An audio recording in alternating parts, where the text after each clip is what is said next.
Welcome to the News Hour. Iranian forces attacked and seized at least 2 ships in the contested Strait of Hormuz today as a standoff over when or whether to return to negotiations continued. USS Abraham Lincoln aircraft carrier strike group has entered the Middle East region. Shot down 3 land attack cruise missiles and several drones. 5:12 local time, Strait of Hormuz.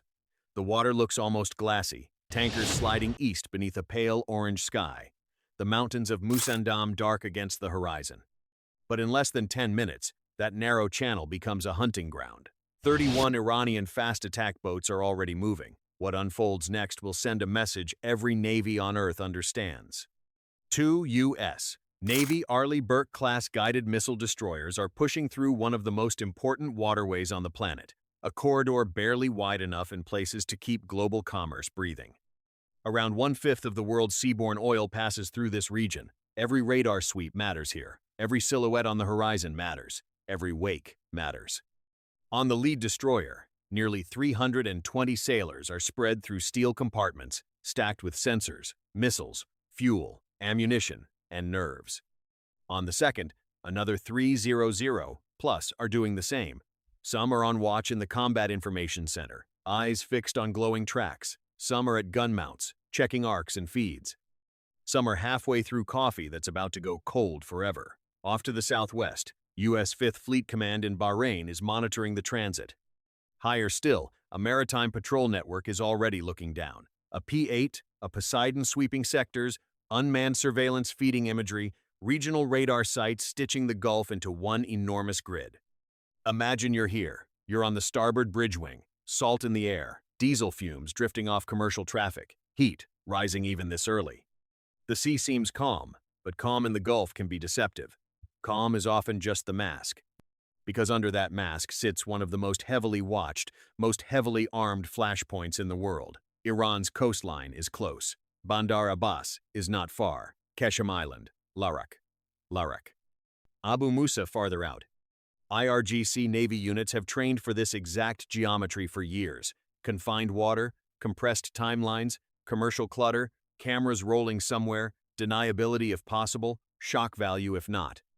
The American ships are built for missile defense, air defense, strike warfare, anti-submarine warfare. They carry spy radar, electronic warfare suites, standard missiles, evolved Sea Sparrow missiles, harpoon capability on some loadouts, a 5-inch deck gun, phalanx close-in defense, Mk-38 chain guns, and crews drilled until instinct takes over. But the threat in this water has never just been high-end missiles or submarines. It's volume, speed, chaos, a swarm. 30, 40, 50 small craft rushing at once, each one forcing a decision, each one asking the same brutal question. Which contact do you kill first? At 5:13, on the Iranian side of the Gulf, the plan is already underway. The boats come from multiple launch points, not in a neat formation, but in 3 hunting packs designed to merge at the last possible minute. Some are PACAP, class fast attack craft. Some are smaller armed speedboats with heavy machine guns, rocket pods, and recoilless rifles mounted to reinforced frames. A handful are carrying anti-ship missiles short enough in range to matter in a channel like this. Others are there for distraction, video, and sacrifice. Their commanders are not trying to win a fleet battle. They're trying to create a political earthquake. Their calculation is simple. Hit American destroyers inside the strait, or even appear close enough to do it, and you create instant global panic. Insurance rates spike, oil futures jump. Social media explodes with footage of wake trails and muzzle flashes. Regional partners start making calls. Washington is forced into a response under the worst possible conditions: crowded water, civilian traffic nearby, and cameras everywhere, if even one U.S. The warship takes visible damage. The propaganda value is enormous. From the Iranian perspective, this is classic asymmetric doctrine. Don't fight American power head-on. Crowd it, saturate it, confuse it. Force split-second legal and tactical decisions. Get inside the reaction cycle. Use geography as a weapon. Use speed as a weapon. Use ambiguity as a weapon. They believe the channel protects them. They believe the Americans will hesitate. They believe 31 fast attack boats arriving from multiple bearings can crack open the edge of the most advanced naval defense architecture ever built. And for a few minutes, That belief looks justified. The lead swarm is running low and fast, hulls slamming chop at more than 45 knots, spray sheets off the bows, engines scream. The second pack trails behind in dispersed spacing, ready to split port and starboard and force the destroyers to divide their guns. The third holds back just enough to exploit confusion. Some crews think they're part of a show of force, others know better. They've been told if missiles fly, history changes today. But there's a problem with their plan. What they didn't account for is that the hunt started before they ever saw the destroyers. At 5-7, abnormal maritime movement near multiple Iranian coastal points triggers a quiet chain of concern. Not a panic, not yet. A pattern. Too many departures. Too much speed. Too much coordination. AP-8. A radar operator watches separate returns, begin behaving like one decision. Signals intelligence picks up short-burst communications, inconsistent with routine patrol traffic. An MQ-4C Triton updates track files from high altitude, giving U.S. commanders the wide-angle view the boat crews do not have. Then, Aegis combat systems aboard both destroyers start receiving a cleaner picture through the network. This is the flaw in the Iranian thinking. They're staring at the prey. The prey already knows where the predator is. At 5:14, the watch floor in Bahrain pushes the warning. Potential coordinated maritime threat. Multiple fast inbounds. Hostile intent not yet declared. Recommend elevated posture immediately. On the lead destroyer, the Combat Information Center changes tone in seconds. You can hear it even before you understand it. Voices flatten out. Repetition sharpens. Bearings get called faster. Distances drop. General quarters sounds through the ship. That unmistakable alarm turning steel passageways into arteries. Sailors sprint. Hatches slam. Weapon stations come alive. You're there now, in the dark blue glow of the CIC. One operator zooms the surface picture. Another correlates air tracks overhead. A tactical action officer leans over a display showing 3 converging groups. Someone says the range, someone says the speed, someone says this is coordinated. On the bridge, the captain orders course adjustments to maximize overlapping fields of fire between both destroyers. Not dramatic, not cinematic, professional, controlled. The kind of calm that only exists because everyone knows what happens if it breaks. At 5:15, an MH-60R Seahawk already airborne from the screen package is retasked. Another helicopter spins up. Overhead, carrier-based aircraft farther south are redirected north at full military power. An E-2D Hawkeye begins feeding battle management data into the growing network. The destroyer's SPY radars are not the only eyes anymore. This is not 2 ships alone. This is a kill web. Could you make the call from the Iranian side and still press on? That's the moment, because the Americans still haven't fired. The boats are still outside, the final line. And that silence can look like hesitation if you don't understand what's building behind it. At 5:16, the first hostile indicators become undeniable. Several lead boats break formation and accelerate directly toward the destroyer's projected path instead of shadowing it. One emits targeting behavior. Another appears to ready a launcher. Warnings go out over bridge-to-bridge and international hailing frequencies. Alter course immediately. Maintain distance.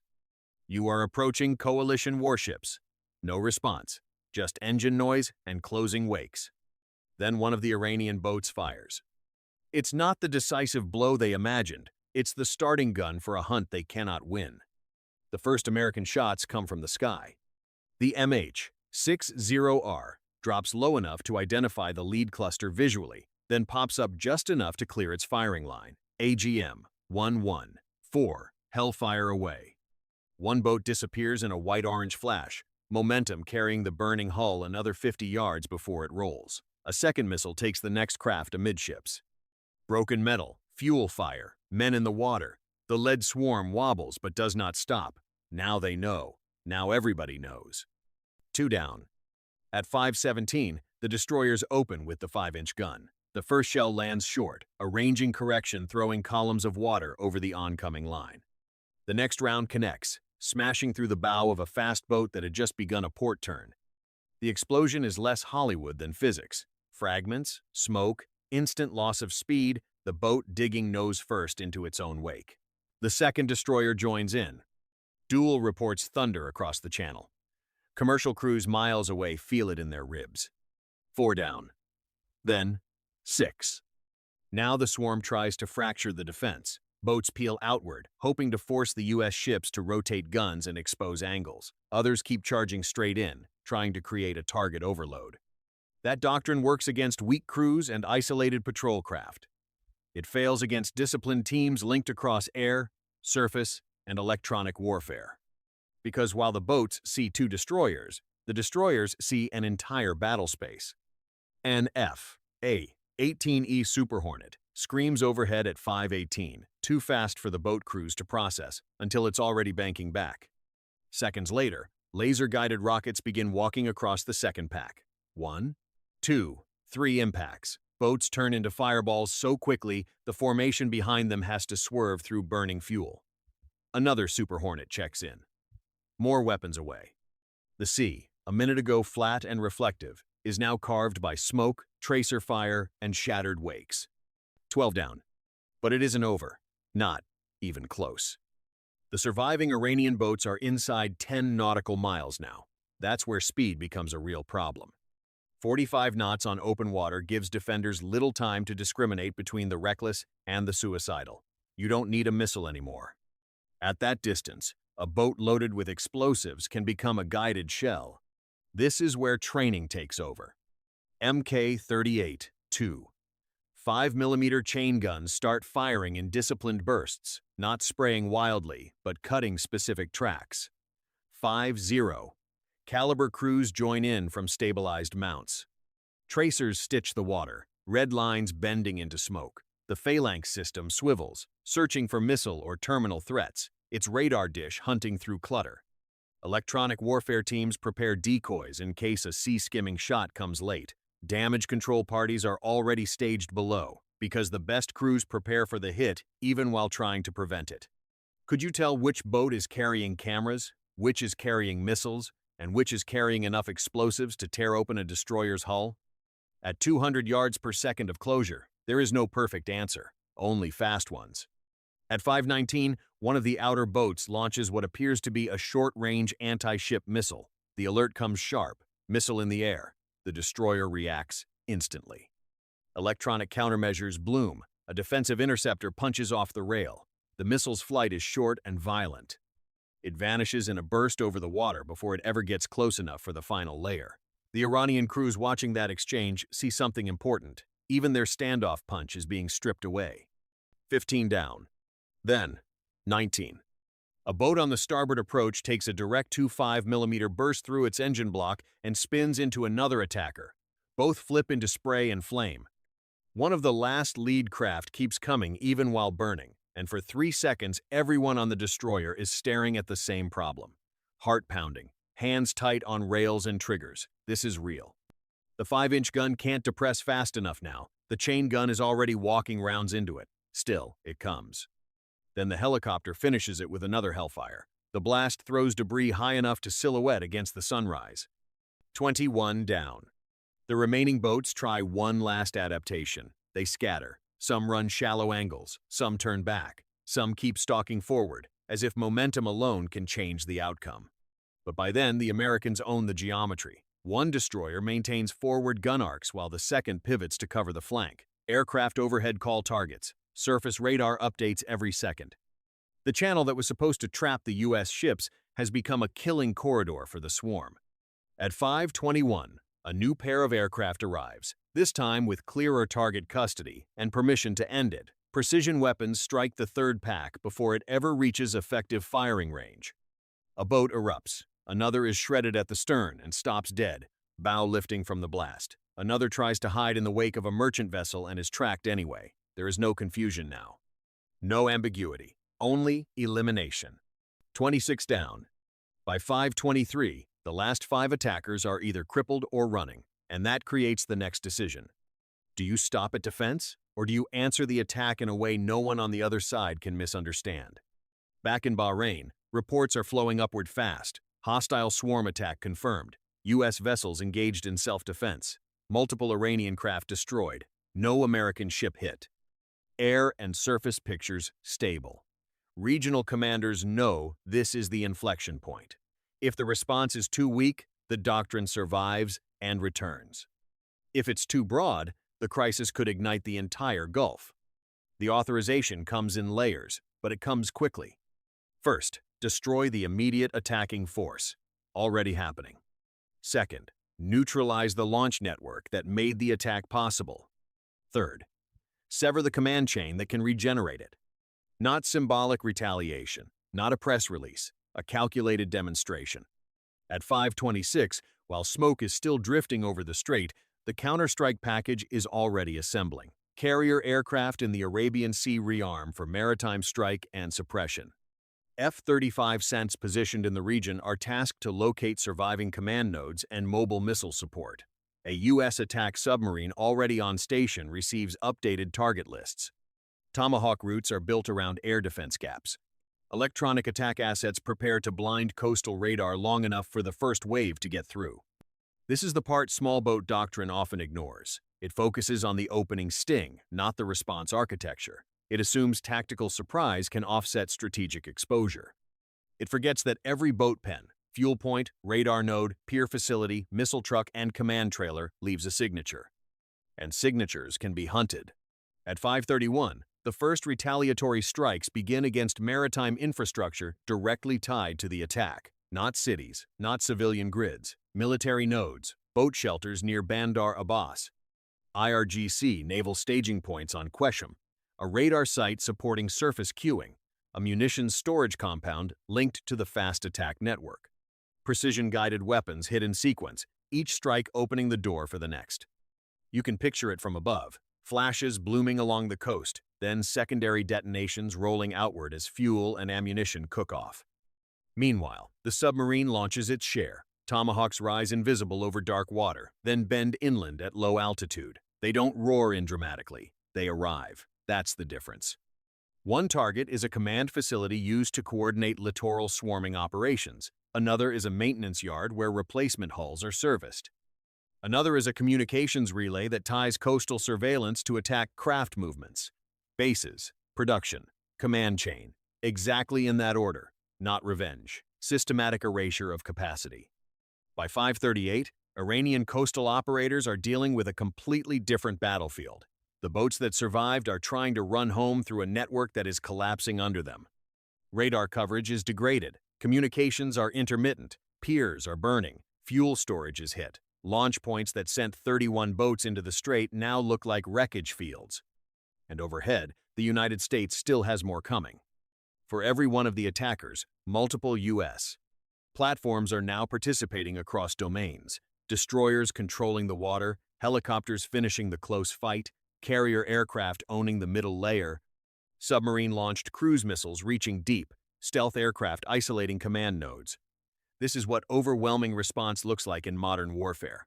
Not noise, not drama, coordination. Could the Iranian commanders still claim a propaganda victory? On what footage? Burning boats? Destroyed launch facilities? A failed ambush that lasted less time than your morning commute? By 5:44, the operation is effectively decided. The last hostile craft capable of coordinated action has either been sunk, abandoned, or rendered combat ineffective. Fires continue to burn on the water. Rescue decisions begin for survivors where tactically safe. Damage control teams on the destroyers report no mission-killing hits, only superficial fragmentation and stress from the engagement. The ships remain underway. The channel remains open. Final tally? 31 fast attack boats committed. 28 destroyed outright during the engagement. 3 crippled, later abandoned or captured by circumstance when their support network collapsed. 2 attempted missile shots. 0 decisive hits on U.S. warships. Strategic impact? Total failure for the attackers. And the counterattack numbers are even more brutal. In barely over 40 minutes, the United States has not only survived the swarm but dismantled the infrastructure that launched it. Multiple staging sites struck. Coastal radar nodes eliminated. Fuel and ammunition facilities destroyed. Command and control disrupted. The doctrine itself, exposed as prey in a fight it thought it could control. That's the deeper lesson here. People love to talk about fast attack craft as if speed alone rewrites the balance. In confined waters, they are dangerous. In large numbers, they are dangerous. In a surprise window against an unready ship, they can be deadly. But against a fully networked force with disciplined crews, airborne surveillance, layered fires, and immediate escalation authority, speed becomes a trap. The faster you rush in, the faster you enter every weapons envelope at once. Minute 4. The lead boats are identified and engaged. Minute 7. The swarm loses coherence. Minute 11. The final attack line is shattered. Minute 19. The counterstrike on launch infrastructure begins. Minute 32. The maritime network that planned the attack is breaking apart. Minute 42. The lesson is written in smoke across the Gulf. Not a battle, not a standoff, a demonstration. A demonstration that modern naval warfare is no longer about single platforms acting alone. It's about who sees first, who shares faster, who decides cleaner, and who can turn information into violence before the other side even realizes the hunt has begun. The destroyers were never just two ships. They were the visible edge of an entire combat system. And there's one more truth people forget.